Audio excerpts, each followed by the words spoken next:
Hello everyone, welcome back to another episode of UNews. My name is Dominique Willingham and I hope all of you enjoy your Halloween festivities. Let's go ahead and get started. On Monday the 28th, we had the second night of the Town and Gown Lecture Series celebrating the intellectual legacy of C.S. Lewis. Casey Enzor was there.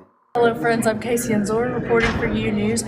I'm here at the second week of the Town and Gown series, and we're talking about C.S. Lewis, and my biggest question here tonight is, where are the gowns?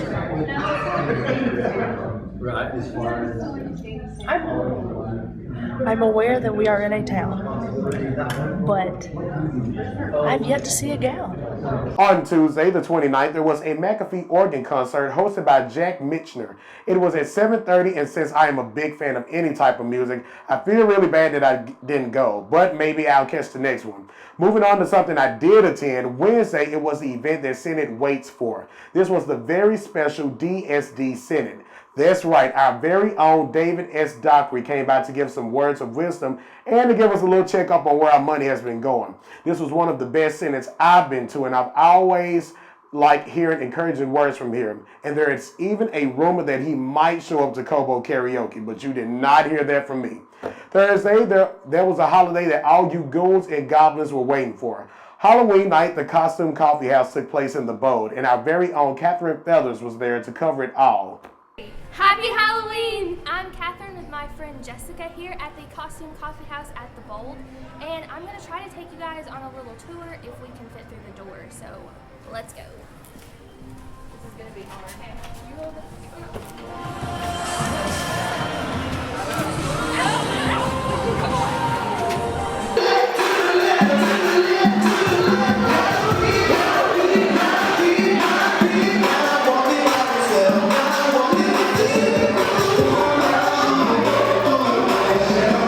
Thanks, Little Feathers and Jess. Friday, SGA officers' petitions were due, and if you plan on running for something, it's just a little too late.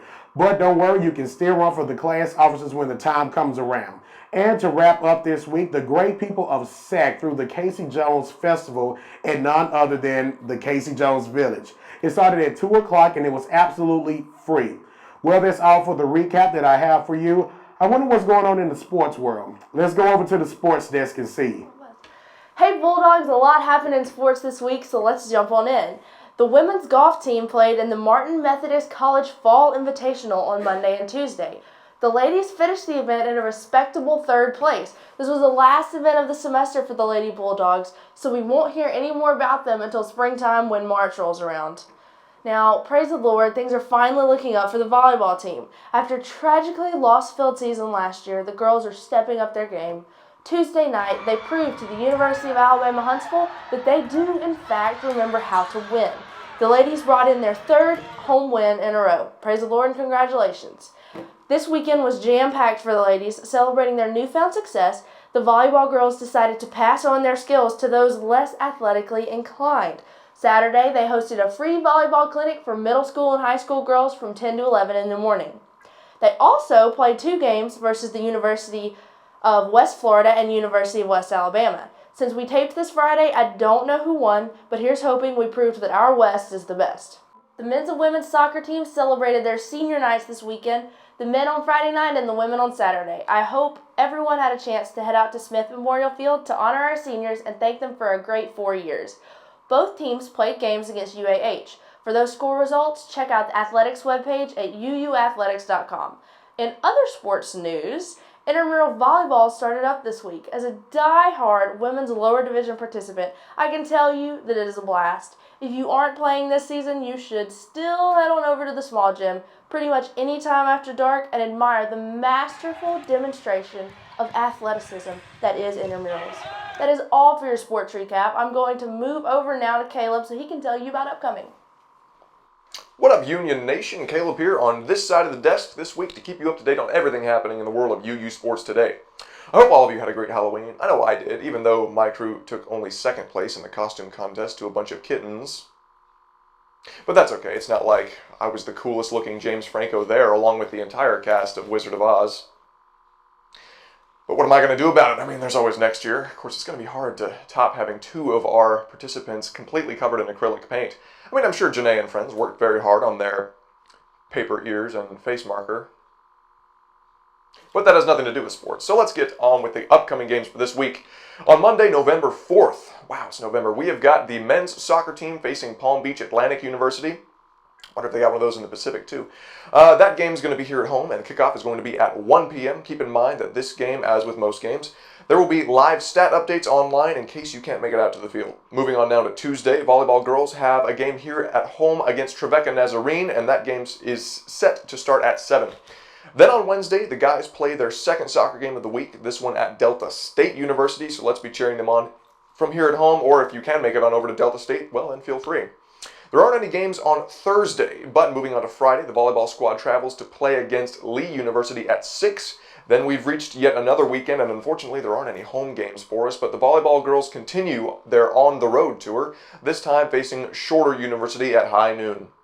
Just a reminder, if there are games you missed or games we haven't posted the scores for yet, you can go online to uuathletics.com to look at the calendar or to read some of the player spotlights. Those are short biographies of some of your favorite UU athletes.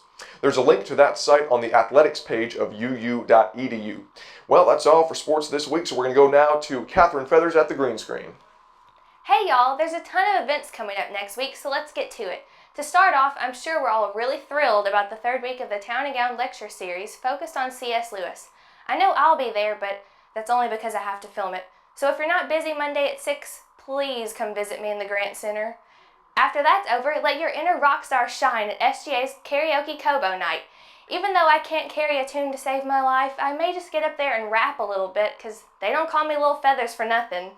Tuesday, after a wild night of karaoke, you can choose to either be a good model citizen and help out with the annual Campus and Community Day of Remembrance, or just, catch up on some sleep. But seriously, if you have the time and can help out with the community project, please do, because it's a great way to give back. Then, Tuesday night at 8, Res Life is hosting a treasure hunt. I wonder exactly what kind of treasure could be hiding around campus. Maybe that mysterious new library that no one has found yet. Then Wednesday, if you're feeling brave, come out to the Sub at 12:30 for a flu shot. On Thursday at 8 in the small gym, get ready for Union's Most Fit competition. This is one event that you don't want to miss out on, and it's actually kind of scary because, these people could probably lift like 10 of me. No joke, they have serious skills. Friday is a very music-filled night with the UU Orchestra concert being held at First Baptist in Jackson at 7:30, and a Barefoots concert by Ivan and Alyosha kicking off at 8.